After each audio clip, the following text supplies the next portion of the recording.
In the past 2 years, the generative AI hype has rolled through our business world. The technology can potentially make business process executions more efficient, reduce wait time, and reduce process defects.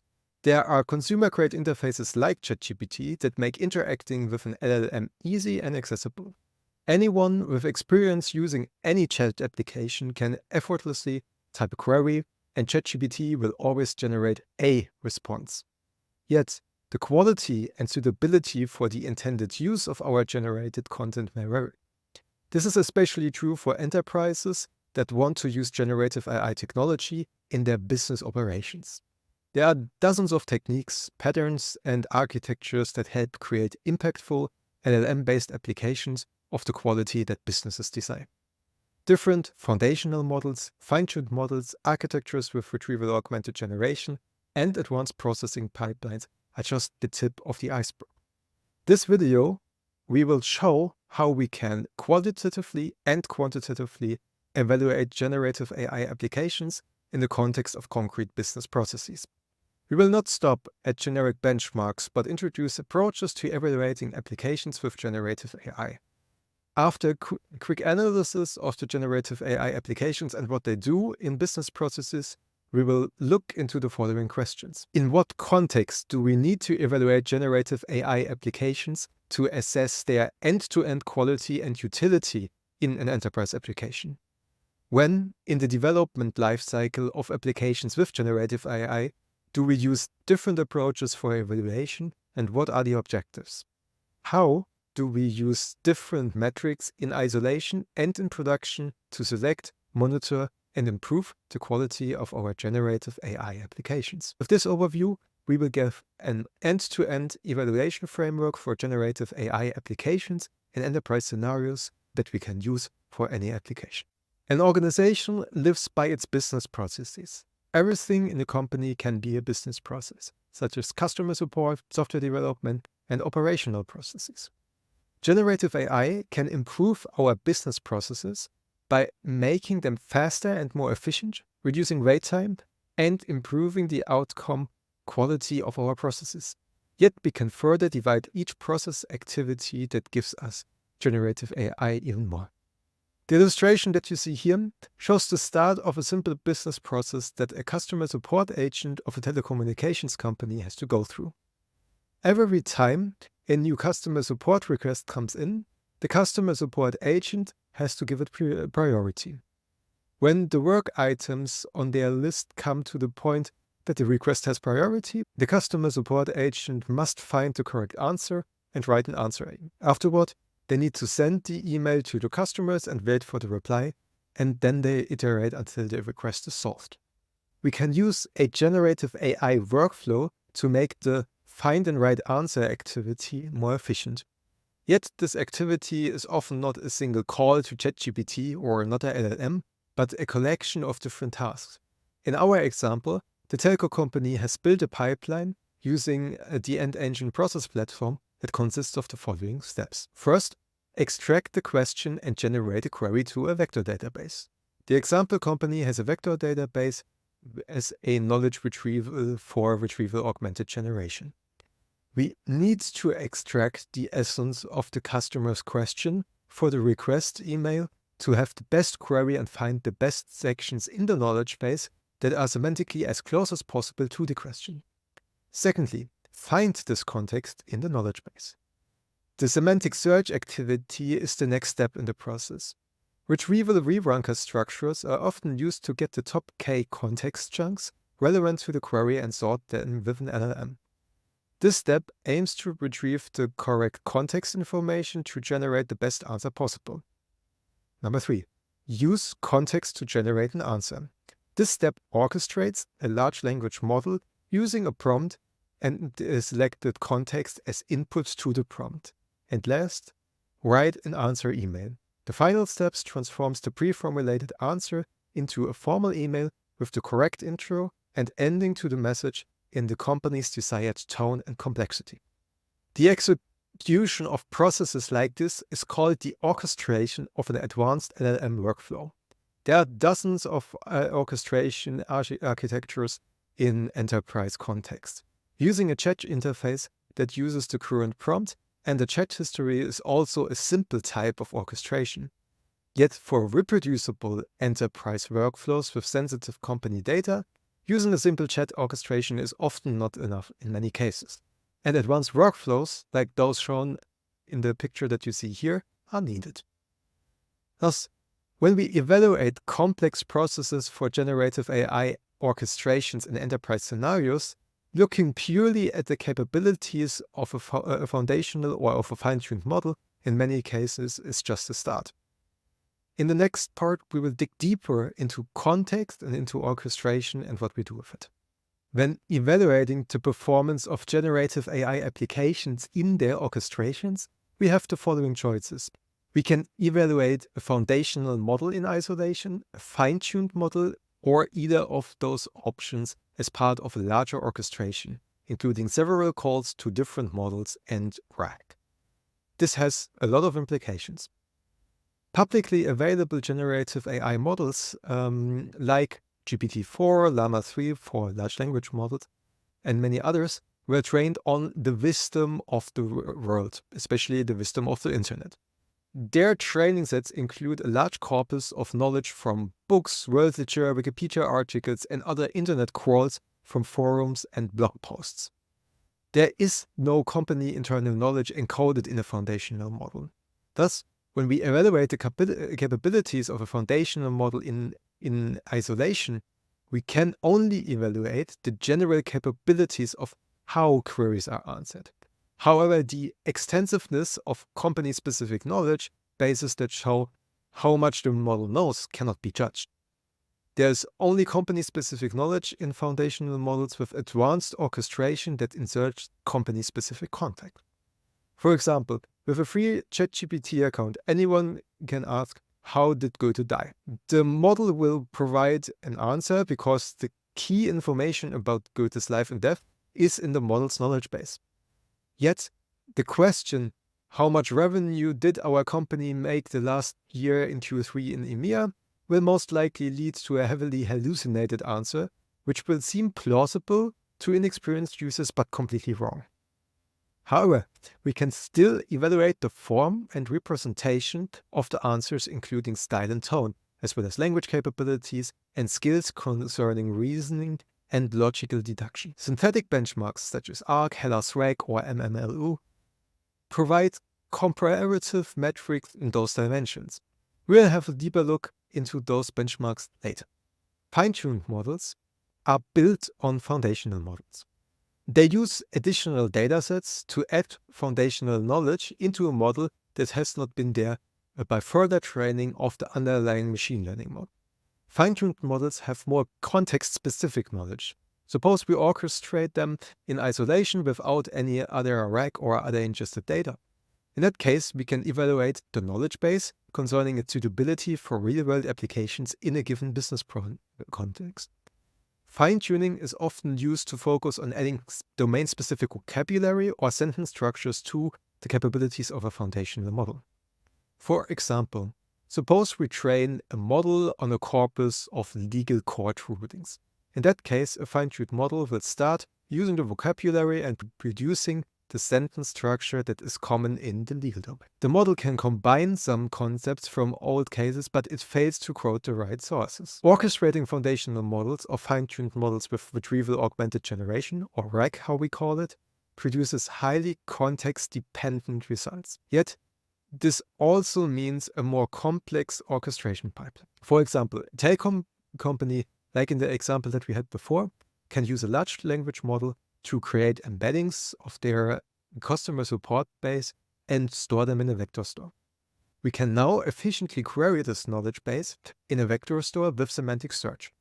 By keeping track of the text segments and what are retrieved, we can very precisely show the source of the retrieved text chunk and use it in a context in a call to a large language model.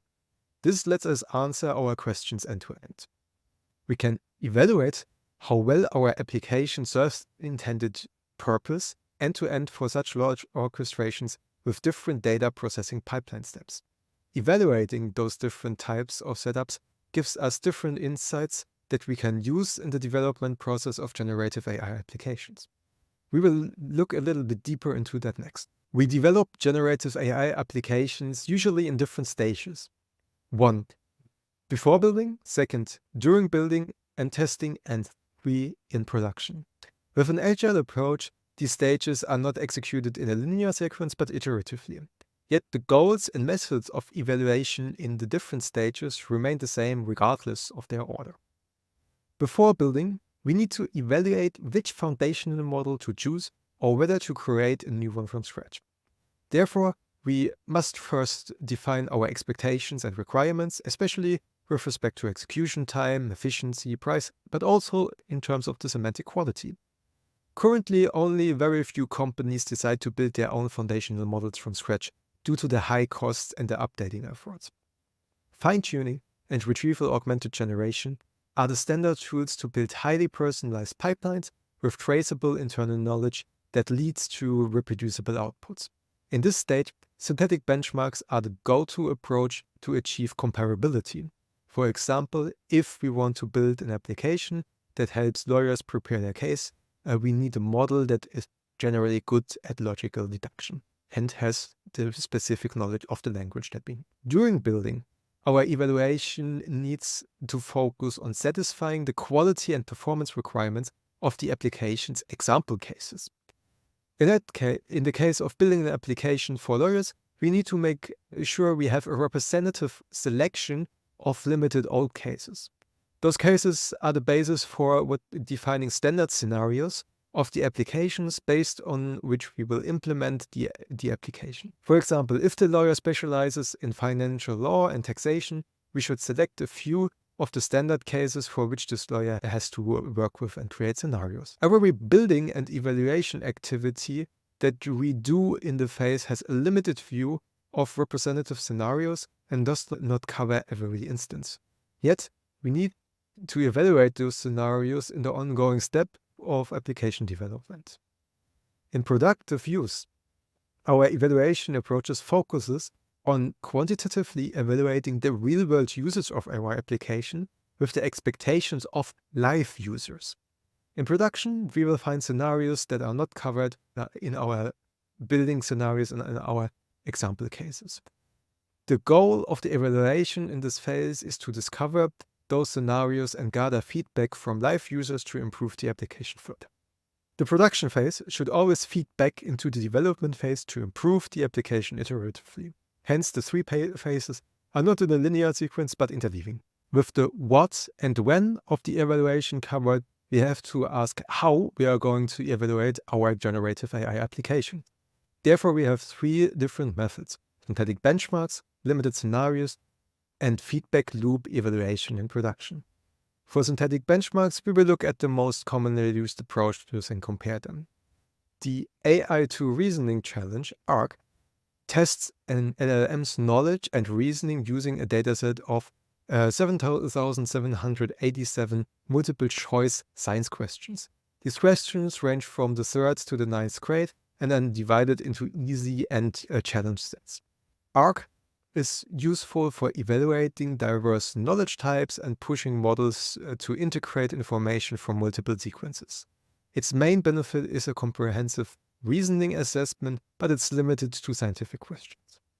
Heller's WAG tests common sense reasoning and natural language interface through sentence completion exercises based on real-world scenarios.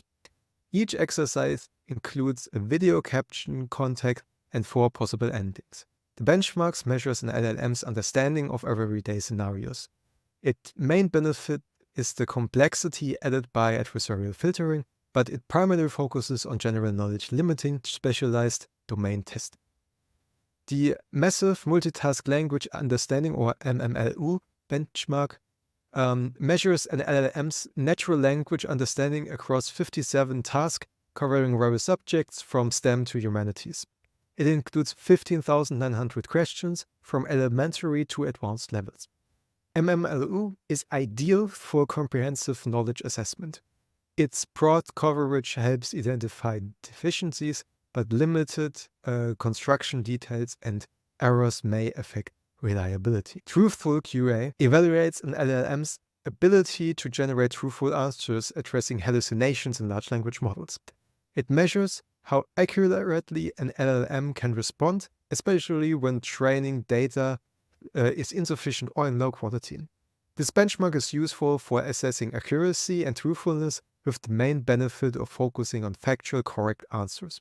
However, it's a general knowledge dataset, and it may reflect truthfulness not really in specialized domains. It tests an LLM's common sense reasoning through pronoun resolution problems based on the Winograd schema challenge. It presents near identical sentences with different answers based on the triggered word.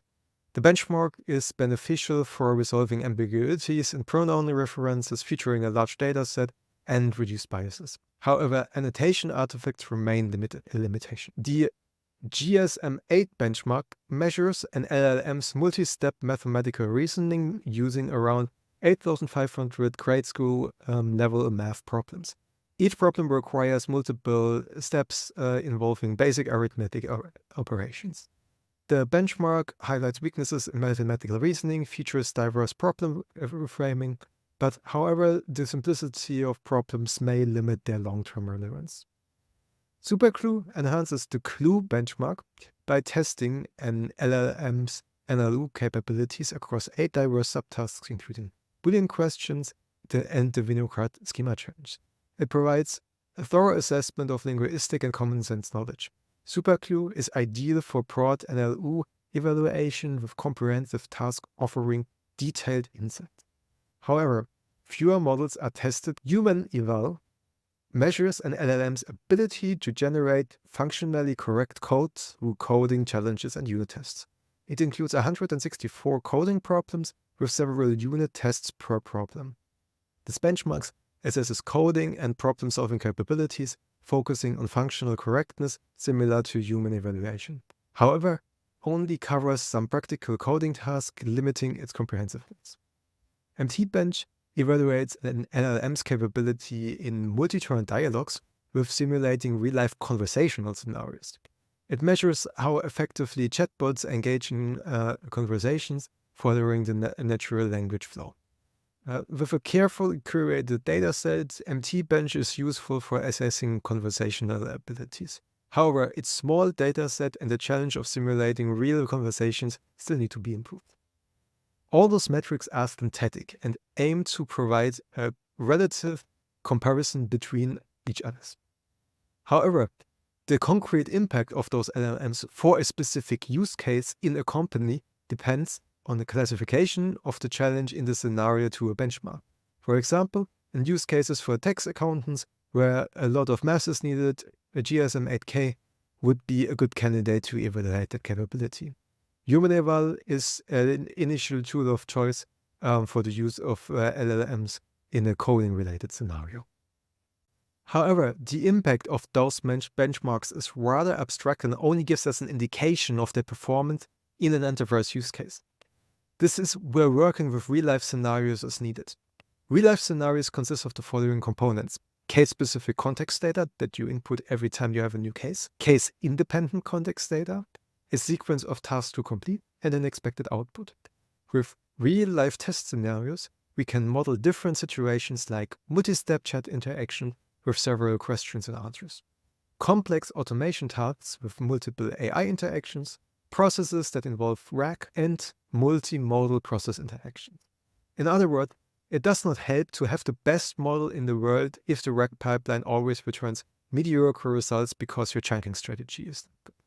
Also, if you don't have the right data to answer your queries, you will always get to some extent hallucinations that may or may not be close to the actual truth. In the same way, your results will vary based on the hyperparameters of your chosen models, such as temperature, frequency penalty, and others. Standard benchmarks focus on the individual models rather than on the big picture. That is why we introduce a new method called the Peel framework for performance evaluation of enterprise LLM applications, which gives us an end-to-end view. The core concept of Peel is an evaluation scenario. We distinguish between an evaluation scenario definition and an evaluation scenario execution. The conceptual illustration that you see here shows the overall concepts in black, the example definition in blue, and the outcome of an instance of an execution in green. An evaluation scenario definition consists of input definitions, an orchestration definition, and an expected output definition.